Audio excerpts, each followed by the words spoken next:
Do you know many people are having trouble with cleaning the TwinDos feature? Don't worry.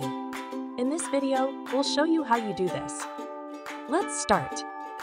Step 1. Close and press lid. Close the lid and press it firmly shut. Step 2. Insert capsule. Insert the capsule into the detergent dispenser drawer and close the drawer. Step 3. Automatic dispensing.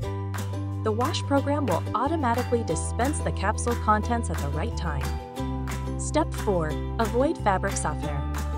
Do not add any additional fabric softener when using a capsule. Step 5. Remove empty capsule.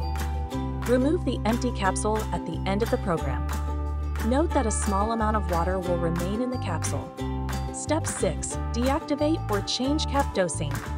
To deactivate or change CapDosing, switch off the sensor or select another capsule sensor.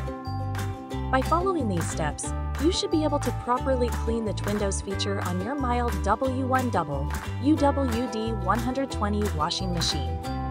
Still need help? Visit our website for the complete manual.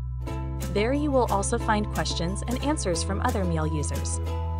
Did you find this video helpful? By subscribing, you help us continue to answer users' questions. So, subscribe to our channel. Thanks for watching, and see you in the next video.